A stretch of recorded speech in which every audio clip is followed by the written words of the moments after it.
Hey, what's good, fam? It's Kyle Henderson of BamaInsider.com. If you could do me a favor before we get into this video, hit the thumbs up. Let's get to 500 likes right here on BamaInsider.com. I sincerely appreciate you guys helping us reach our goal on BamaInsider.com. Today on this particular video, let's talk about the offense. Some of the guys that are returning for the 2022 season. A lot of roster management questions, so I want to kind of clear things up for a few of you that have been asking about the roster management situation, and also talk about some of these incoming transfers. You got Jamari Gibbs, you got Jermaine Burton, but let's first talk about Bryce Young. As you see on the screen, he won the Heisman Trophy last year, and if you're a wide receiver coming back into the 2022 season, you got to be elated in the fact that Bryce Young is coming back. And if you're Jermaine Burton, who just left the transfer portal from Georgia now to Alabama, you got to think he is super excited. I want to get your take on Jermaine Burton. But first, let's talk about Bryce Young and just what he was able to do during his sophomore season, right? Usually you think of sophomores being sophomoric, not Bryce Young. As you can see, 4,800 yards passing, 47 touchdowns, and only 7 interceptions. And I know it didn't come through with the national championship, but I think anytime you lose your top 2 wide receivers, it was going to be difficult. But overall, that season that he had last year, really, really memorable. Okay, so let's talk about the running back room. And I know Alabama added Jamari Gibbs and everybody went crazy, and rightfully so. And if you haven't seen his highlights, they're really incredible. He did a great job for Georgia Tech, just kind of underrated and probably undervalued, being that Georgia Tech didn't have that type of a season compared to some of these other Power 5 programs. Now, when he gets to Alabama, he's going to be in the limelight. Returning for Alabama in the running back room, you got Trey Sanders, who did a great job last season, 72 carries, 314 yards. And I think the overall story surrounding Trey Sanders is what is really impressive, because the young man had a horrific car accident, horrific injuries, and to be able to come back and have the season he had behind Brian Robinson, I thought it was really amazing. A lot of these guys went down with injuries last year. Jace McClellan, Roydell Williams, Kamar Wheaton, 3 big backs that we expected to see in some sort of a rotation behind Brian Robinson. Unfortunately, those guys went down. Jace McClellan, Roydell Williams, we did see a few sample sizes of those, probably a large size with Jace McClellan. I mean, he had 40 carries, 191 yards. I thought he ran very well. I thought at times he might have been Alabama's best all-purpose back. So it was really difficult when he went out. But Trey Sanders stepped up in the right time when his number was called. What do you think about the running back rooms? And yes, we're going to talk about Gibbs in just a second. Okay, so the biggest news just recently was Jermaine Burton from Georgia is now headed to the Alabama Crimson Tide.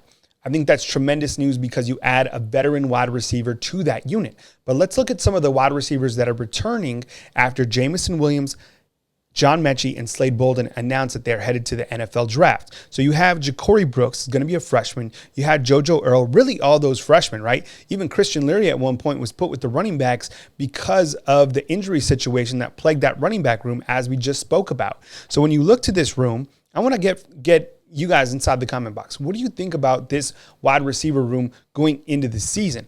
Last year, Trayshawn Holden, in terms of stat-wise, 21 receptions, 239 yards with 1 touchdown. But Ajay Hall returns. And Ajay Hall, we started to see him come on late in the season.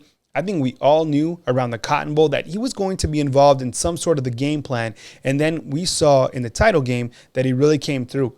I like what Ajay Hall brings. I like that mentality. He wants to get on the field. I want to hear from you about the wide receivers. Who do you think are going to be Alabama's top 3 wide receivers going into the spring season? Let's just start there before we start really talking about the 2022 season for the Alabama Crimson Tide. Now, you recently had Jaleel Billingsley transfer to Texas. Is that a big loss? That's really up to you and how you look at things. I think with Alabama returning Cam Latu, and I guess you could call Kendall Randolph a tight end, even though he is a tight end only in heavy situations, and he plays tackle for Alabama. But for Cam Latu, talking about punching above your weight, right? 26 receptions, 409 yards with 8 touchdowns. Did you know it was a record for Alabama in terms of touchdowns by a tight end? So we listed Kendall Randolph here, but as you know, he is a tackle, kind of comes in as a tight end in heavy formations. But when you look to that tight end position, I'm curious to see if Alabama goes into the transfer portal to potentially pick up a tight end. But I think Alabama wants to see how Amari Niblack fits into the rotation once he gets to Tuscaloosa. By the way, according to Andrew Bone, Amari Niblack will be in Tuscaloosa May of 2022. Okay, so let's talk about Alabama's offensive line going into the spring season. So currently you return Emil Ekiyor, which I think was a really big addition coming back for this coming season. I know he was only a junior, but theoretically, I guess he could have left for the NFL, but I don't think he was going to. You also returned Seth McLaughlin, and Seth was a player that really stepped up later on in the season. I thought he did a fantastic job against Georgia in the SEC title game, really stepped up when Darian Dalcourt went down. Now, of course, Darian Dalcourt's coming back.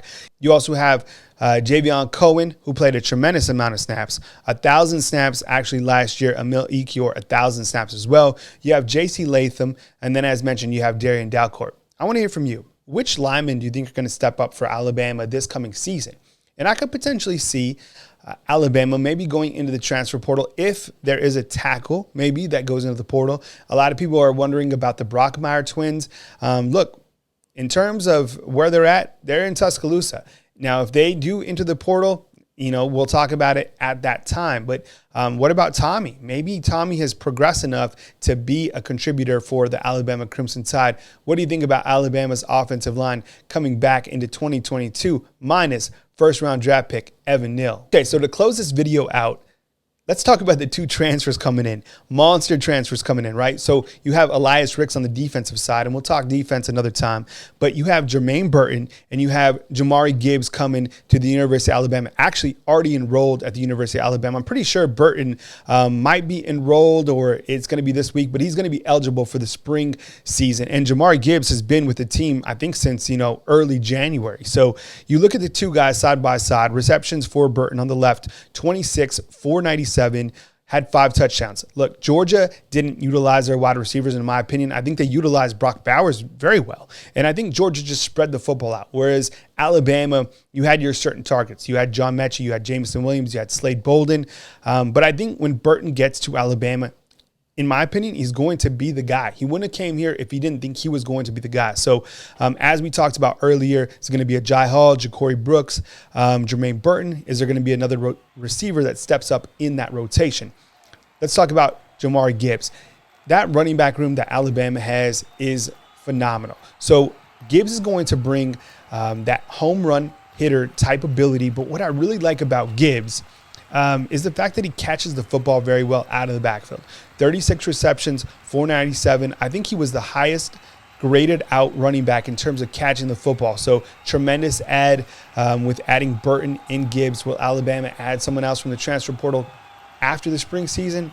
I would wager to say yes, but I guess we'll just have to see. But in terms of looking at their overall offense, as you can see, Alabama straight loaded once again going into 2022. Fam, thank you very much for watching this video. Hit the thumbs up, like, subscribe. We appreciate you more than you know. 72,000 subscribers right here on YouTube, all because of you.